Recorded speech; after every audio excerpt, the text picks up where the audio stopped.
नमस्कार दोस्तों, मेरा नाम है संजीव श्रीवास्तव और आप देख रहे हैं मेरा YouTube चैनल पोल्ट्री सॉल्यूशंस।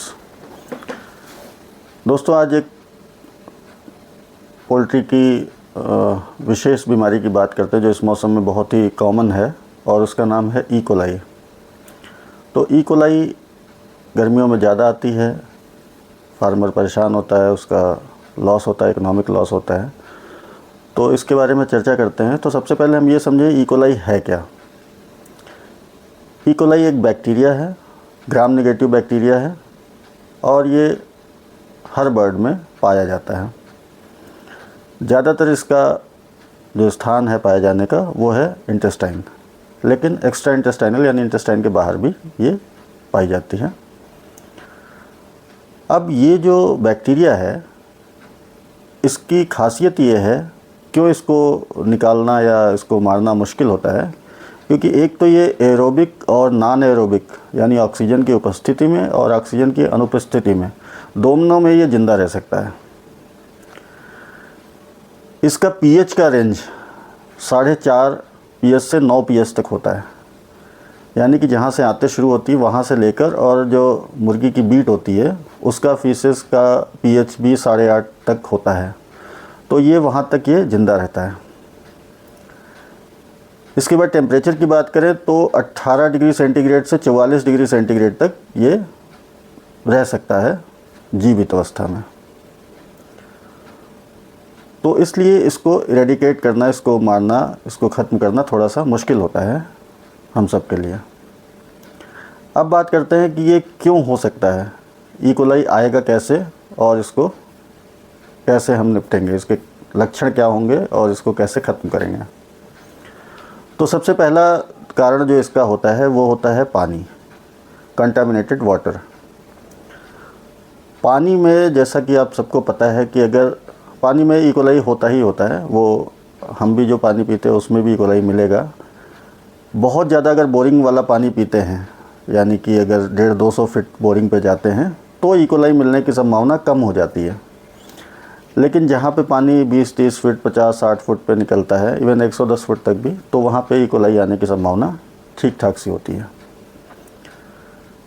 अब पानी से तो आता ही आता है। दूसरा कारण क्या है, टंकियों की सफाई हम नियमित रूप से नहीं करते। तो अगर टंकी की सफाई हम हर हफ्ते में एक बार या 10-15 दिन में एक बार कर लें तो वो ई कोलाई का बैक्टीरिया जो कोने में कहीं पर बैठा हुआ है गंदगी में, उसको हम ख़त्म कर सकते हैं। पाइपलाइन की सफाई, जो पाइपलाइन पानी लेके जा रहा है बर्ड को, उसकी सफाई पर भी हम ध्यान नहीं देते, तो उसमें भी, पाइपलाइन में भी कहीं ना कहीं ये बैक्टीरिया पाया जाता है जो कि निकलकर पानी के साथ बर्ड में जाता है। तो उसका भी ख्याल रखना चाहिए। रोज़ पानी के ड्रिंकर की सफाई होनी चाहिए, 24 घंटे में कम से कम एक बार उसको कायदे से साफ़ करना चाहिए। दूसरा सोर्स क्या हो सकता है कि फीड, दाने में से भी आता है। दाने में स्पेशली उसमें जिसमें नॉनवेज ओरिजिन हो, यानी फ़िश मील वगैरह अगर मिलाई गई, एमबीएम वगैरह, तो उसमें ई कोलाई काउंट थोड़ा सा होता है, तो जिससे ये आ सकता है। तीसरा कारण है डस्ट। अब डस्ट में कैसे, तो दोस्तों आपको जान के हैरानी होगी कि मुर्गी की बीट अगर 1 ग्राम हम लें तो उसमें लगभग 10⁻⁶ 1 ग्राम बीट में इतने ई कोलाई के बैक्टीरिया होते हैं और उसका 85% तो नॉर्मल होता है, लेकिन 15% उसमें भी पैथोजेनिक होते हैं जो ई कोलाई को दोबारा फैला सकते हैं। तो क्या होता है, गर्मियों में जब बीट सूख जाती है तो वो डस्ट के साथ मिलकर बर्ड फिर से इनहेल करता है और वो उसके दोबारा से श्वसन तंत्र से होते हुए, एयर सैक से होते हुए वो शरीर में वापस पहुंच जाती है, फिर से इन्फेक्शन कॉज करती है।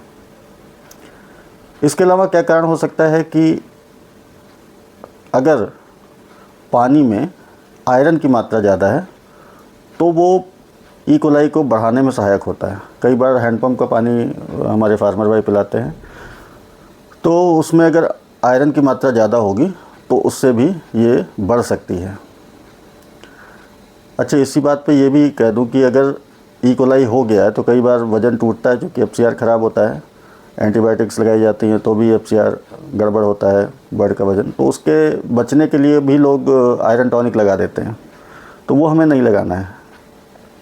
अगर वो इन्फेक्शन होगा तो वो इकोलाई के लिए एक खाने की तरह होगा, जिससे वो इकोलाई और भी पनप सकती है। तो आयरन टॉनिक का विशेष निषेध करना है जब इकोलाई इन्फेक्शन हो तो, अदरवाइज़ आप लगा सकते हैं।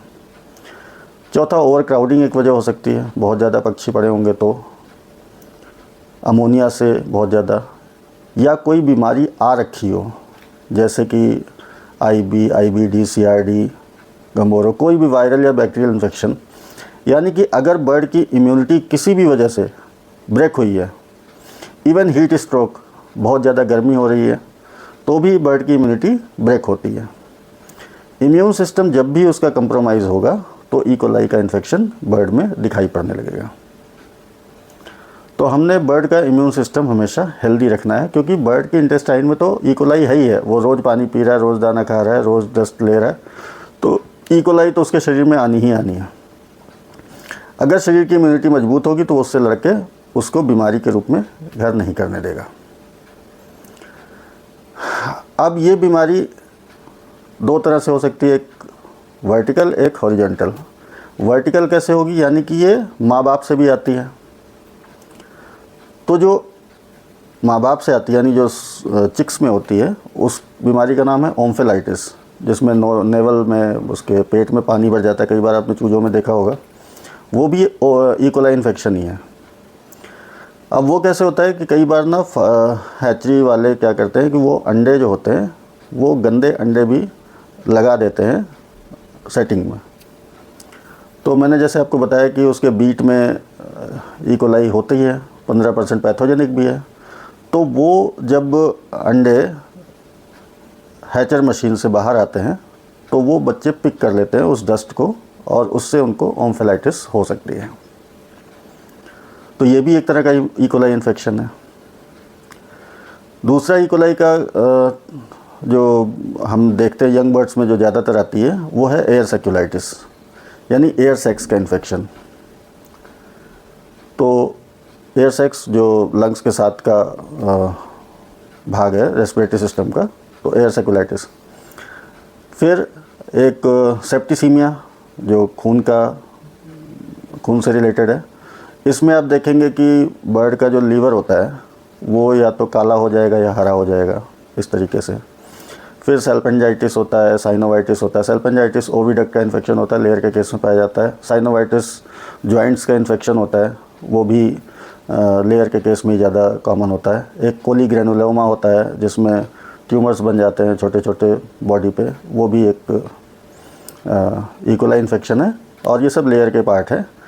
हम ब्रॉयलर की फ़िलहाल बात करते हैं। तो ये आपने देखा होगा कि ये यंग बर्ड्स में ज़्यादा अटैक करती है, और मोर्टेलिटी रात में ज़्यादा होती है, दिन में भी होती है, लेकिन रात में इकोलाई के केस में ज़्यादा होगी।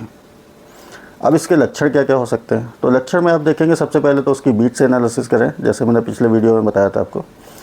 तो इसमें वाइटिश ग्रीन या येलोइश ग्रीन, सफ़ेद हरा या पीला हरा, इस तरह की बीट आ सकती है। तो उससे हम बाहर से ही पहचान लेंगे। इसके बाद हम पोस्टमार्टम करते हैं। अच्छा, बाहर से पहचानने में ये भी है कि उसके बर्ड के ना पैर सूख जाएंगे, तो ये भी एक पहचान होती है। उसके जो नाखून होते हैं वो काले पड़ जाते हैं, ऐसे पे पहचान सकते हैं। लेकिन जब बर्ड खोलते हैं तो हमारे पास जो सब लोग जानते हैं इकोलाई क्या होती है, तो उसमें अगर चीज़ी मटेरियल लीवर पे या हार्ट पे आ गया है, मलाई सा जम जाता है, तो उसको हम लोग इकोलाई मानते हैं। एयर सेक्युलाइटिस का एक ये पार्ट है। इकोलाई कई तरह की हो सकती है, सेलुलाइटिस भी होती है, वो भी इकोलाई होती है, और जैसे मैंने और भी बताया, लेकिन उसको हम लोग मानते हैं कि ये इकोलाई है। तो उसको जब पोस्टमार्टम करेंगे ये चीज़ हमें दिख जाती है, तो हम साथ में ये भी देख लेते हैं कि इसके साथ साथ CRD तो नहीं है, कोई बैक्टीरियल इन्फेक्शन, कोई वायरल इन्फेक्शन तो नहीं है। वो आपका जो भी कंसल्टेंट होगा वो देख के बता देगा, तो उस हिसाब से हम लोग दवा चलाते हैं।